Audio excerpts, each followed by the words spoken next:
Good day everyone. My topic is Unit 5 and it's about security across the system life cycle.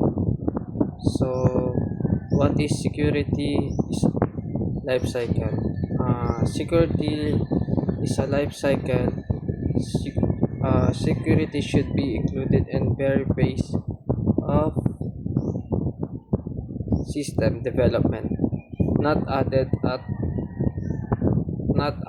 the end, and fixing the problems later is more than expensive and risky. So parang up to 10 times cost in production. uh, Main idea dito ay hindi afterthought ang security. Simula pa lang nandyan na yan, at dapat kasama na ang security sa bawat step sa pag-develop ng system, at hindi yun kung kailan tapos na. Doon lang maglalagay ng protection, mas mahal pag huli na. And kapag sa dulo mo na inayos ang security problems, lalo na pag live na ang system, pwedeng umabot ng 10 times ang gastos at mas risky ito. Legal requirement, nabanggit din ang RA 10173 Data Privacy Act of 2012 na ay nag-oobliga sa mga developers na siguraduhin protektado ang mga data ng buong system. Number 2 is SDLC Phases Overview. Ang SDLC o System Development Life Cycle ay step-by-step na process ng pagbuo ng system. Meron itong 8 phases kung saan dapat laging bantay sarado ang security. Meron tayong number 1 is planning.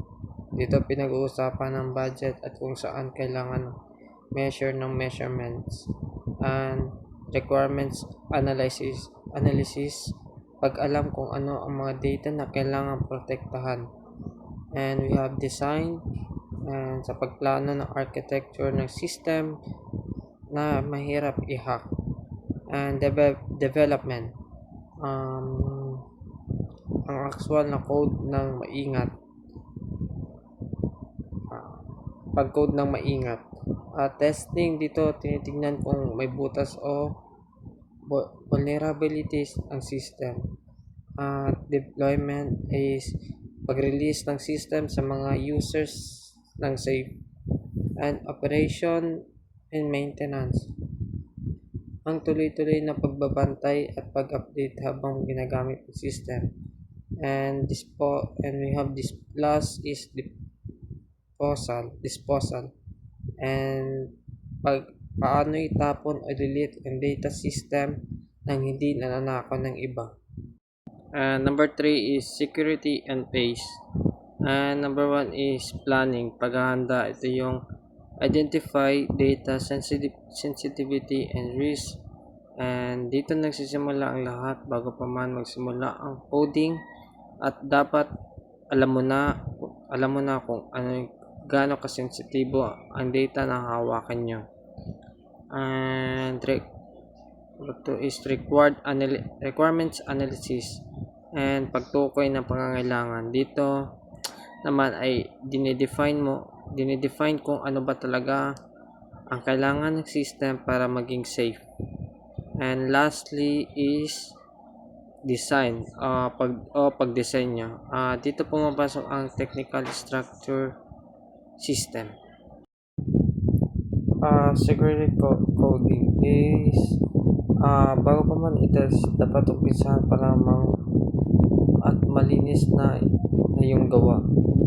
So ang kanita is iwasan natin yung mga like yung hard-coded password na tinatype mo yung password mismong code. Sobrang delikado nun. Dapat din i-validate ang inputs para hindi basta-basta ma-inject ng harmful harmful commands ang user. Then we have testing. Ang pag-inspect, dito na yung part na binugbog yung software para makita kung saan ito bibigay. So, ang kanya is gumagamit ng DAST, dynamic testing, habang tumatakbo ang app, at penetration testing para sa ethical hacking, para malaman kung saan pwede pumasok ang kalaban. And we have deployment. So ito yung pag-setup. Kahit perfect na ang code mo, kung mali naman ang pagkaka-install o setup sa server, vulnerable pa rin. So dapat dito is i-remove ang mga default. Alam mo yung mga modem na admin ang password, at ganoon pa din sa software, dapat palitan agad. I-disable din ang debug mode sa live version para hindi makita ng hackers ang internal details. Operation and maintenance o pag-aalaga. Ito yung stage na kung saan live na yung system at hindi porket tapos na i-build ay pababayaan na. So kailangan pa rin natin lagi nakamonitor sa system at na-update ang patches at yung mga mini fix at tandaan ang mga ingredients.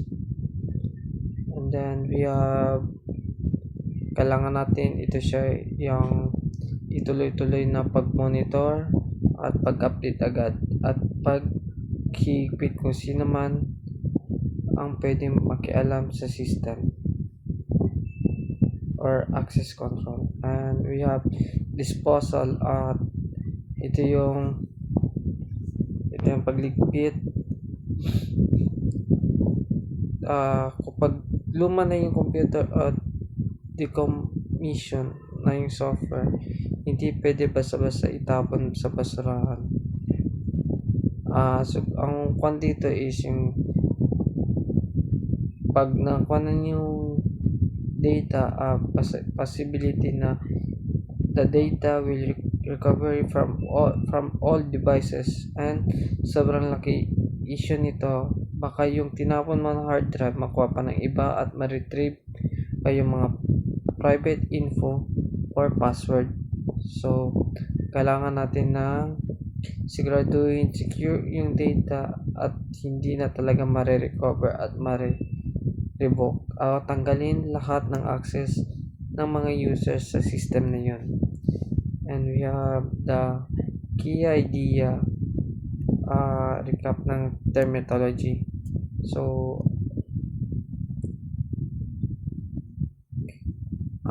sila yung mga possible dangers o yung mga masasamaang loob na pwedeng umatake. At meron tayong vulnerabilities. Ito yung mga weakness o butas sa system mo. And then attacks. Ito yung actual na nangyari, yung action exploitation kung saan tinitira ng system gamit ang vulnerability. And we have countermeasures. Dito yung protection o yung shield na nilalagay natin para hindi tayo matuluyan. And meron tayong remediation, at kapag may problema nakita, ito yung fixing issues o yung pag-aayos para hindi maulit. Final insight. So ito yung nagsisilbing conclusion tungkol sa pagpapanatili ng security sa software development. Ang main point dito ay hindi mo pwedeng ituring ang security na parang checklist na lang para gagawin mo sa dulo, at tapos sa halip ito ay continuous sa process. Ibig sabihin, dapat ito kasama sa bawat hakbang sa paggawa ng system. So, bakit nga ba mahalaga ang secure SDLC? So, kapag sinunod natin ng secure software development life cycle, makukuha natin ang sumusunod na benefits. So, meron tayong una is prevent breaches. Mas maagang nakakaharang ang mga hackers o anumang butas sa system bago pa ito mapagsamantalahan.